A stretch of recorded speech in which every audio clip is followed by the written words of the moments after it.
Now, looking at the polls, and we know about polls and so forth, but it seems overwhelmingly likely at this stage that Jeremy Corbyn will win. If that happens, how do you start to rebuild relationships that have been so badly damaged in the party? What happens next? Well, I don't trust any polls at all, and we shouldn't do. So this isn't a foregone conclusion. We'll have a proper democratic debate. It'll be a political debate, not on personalities. And as a result of that debate, we'll come to a democratic decision. And I believe that our members will expect the Parliamentary Labour Party. Then, members of the Parliamentary Labour Party are good people. They came into politics like me to change the world.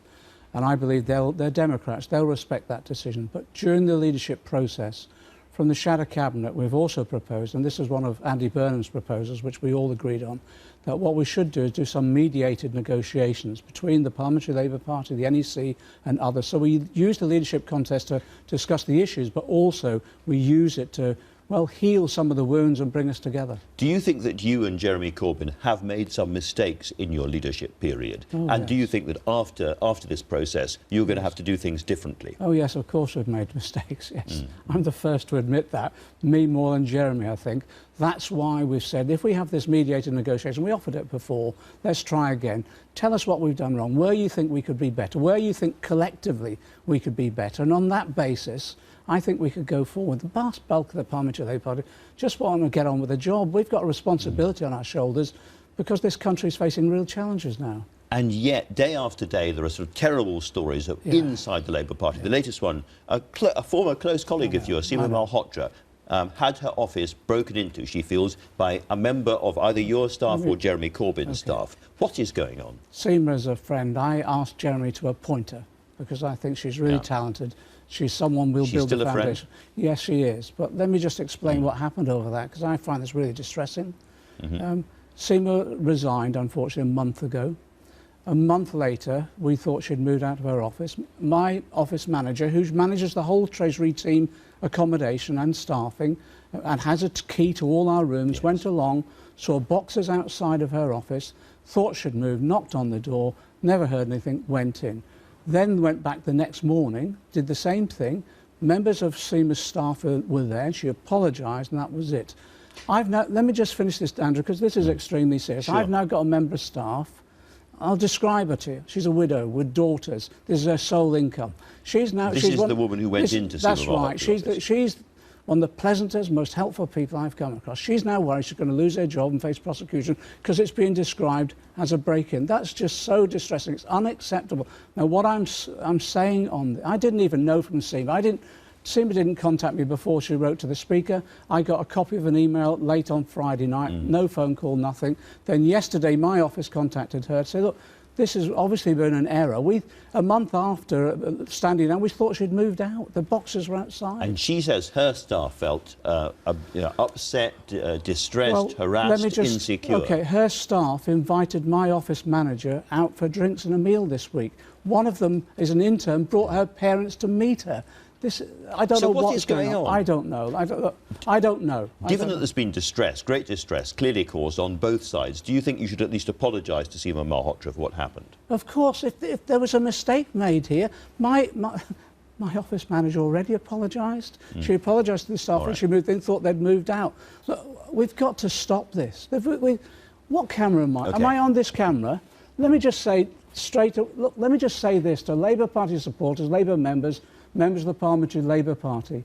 We've got to stop this now. There's a small group out there that are willing to destroy our party just to remove Jeremy Corbyn. We've got to stop them. We've got to unite. And if you want to come for me and Jeremy Corbyn, that's up to you. But don't pick on staff who can't defend themselves. In addition to that, last week, Save Labour, we're talking about splitting the party. I want Owen and Jeremy and everyone to say, let's stop this now. Hold on, can I join in on this? Well, I'm sorry, Andrew, I think this is so serious. But you're suggesting there, again, that it's all the other side No, doing I'm it. not. I'm 44 female Labour MPs have written to the leadership saying that they feel they have been intimidated and treated badly. That is a very, very serious thing, and it can't all be their fault. No, I'm not saying it's their fault at all. What we're saying is if there is intimidation out there, we've got to stop it.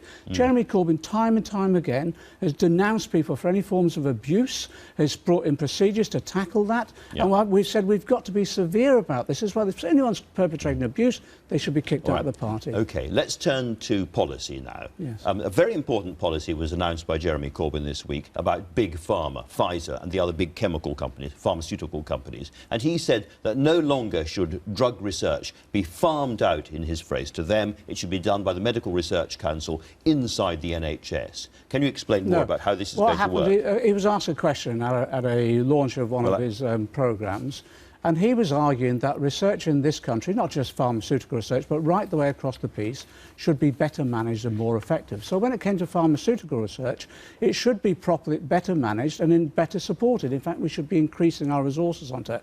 I've been running an exercise in looking at tax reliefs. In fact, Seema was involved in it, where we're saying in terms of tax reliefs, particularly the patent box, we're following the IFS advice and one of our economic advisors, Marianne Mazzucato, saying actually these tax reliefs are not being used effectively and they should be used more effectively to increase levels of research. And that will be done within the NHS and by pharmaceutical companies. What he actually said was, and I'll read this directly, medical research shouldn't be farmed out to big pharmaceutical companies like Pfizer and others, but should be funded through the Medical Research Council as a way of developing these drugs. I put it to you, that is a completely impossible ambition financially. Well, you accept that? Of course, you interpret it as though it's taken money away from the companies. Actually, it's not. It's saying you manage it more effectively so it's better used. And that goes along with both the investment and the relief. But that's not what he said. He said that the Medical Research Council do that. They have a budget of less than £1 billion.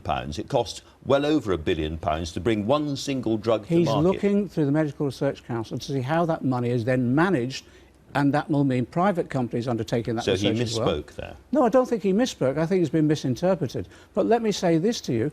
We're looking at every aspect of research, not just on pharmaceuticals, right the way across the piece. There's over 100 billion tax reliefs now going into private companies, and we discover even the Treasury does not assess half of those reliefs effectively. So we're trying to say, how do we manage that money better to get more R&D and more scientific research? Tax reliefs are a very, very big issue, but in terms of the pharmaceutical industry, it's about £200 million goes on tax relief. Nothing like enough to refund the Medical Research Council to do their job for them. And these are drugs which are saving women with breast cancer. I mean, they're really, really important. Of course, and you want to increase that, and you want to make it more effective, but it has to be managed better. And that is a way in which you ensure the resources go into research and development effectively, of course through private companies and of course through the NHS. But you yourself have said in the past you would like to take these companies into public ownership.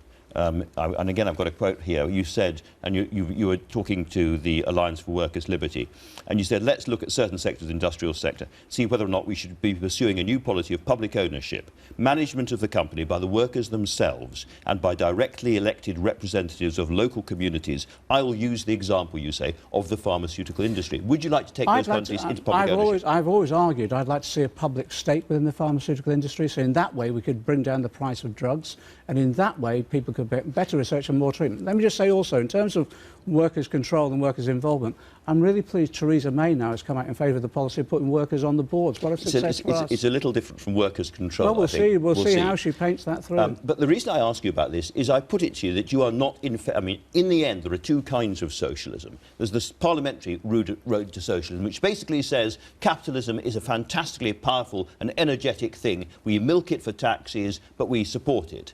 And there's the other system of socialism, which says, no, capitalism is, in the end, it's an evil, and we have to overthrow it and replace it by a socialist economy. And I put it to you, you are in the second category, not the first. If you look at the history of the Labour Party, which I'm central to, it is about saying that we have a mixed economy in which we manage in the interests of all, and that will be a combination of some services provided by the public sector and some by the private sector. And you make sure you get the right mix so that your economy is not just prosperous, but also it's democratically controlled as well. So you have said also, in fact, in the same interview, you said that your main political influences were Marx, perhaps not surprising, but then Lenin and Trotsky. What have you learned from Lenin and Trotsky?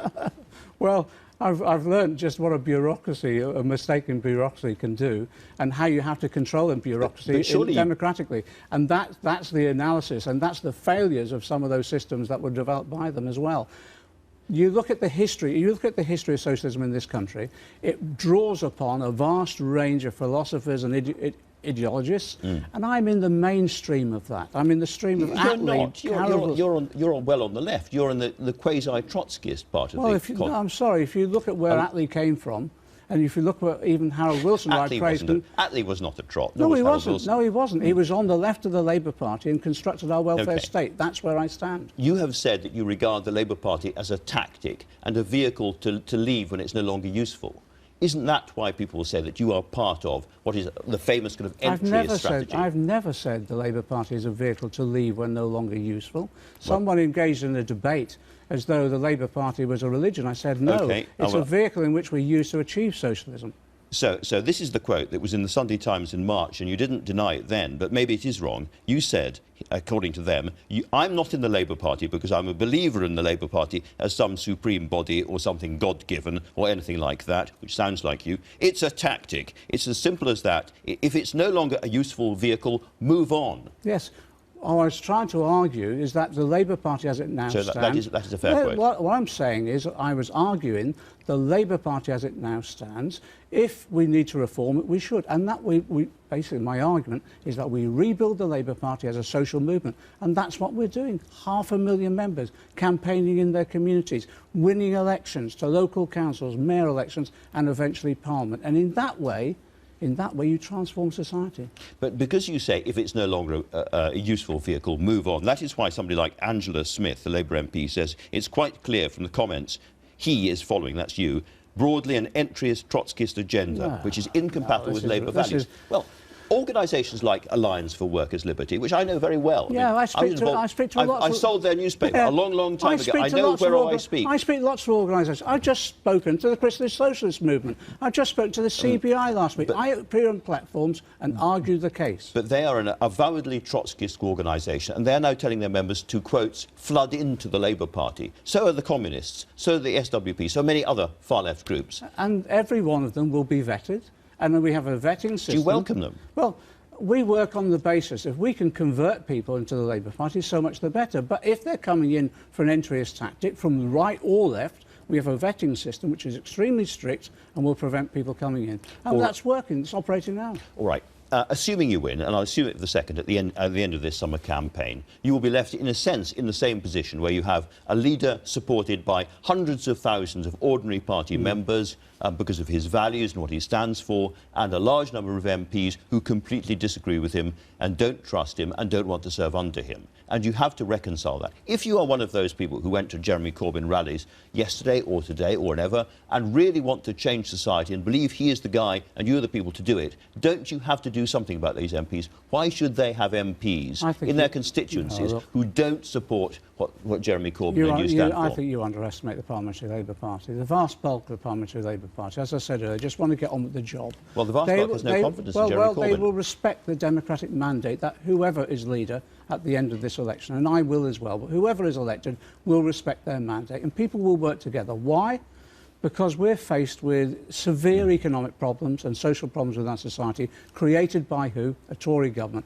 We will oppose that Tory government and we'll win the next election. That's the responsibility that not just individual MPs bear, but also every member of the party. Your critics think you can't win that election. If they're proved right and you do badly in that election and don't win it, will both of you resign?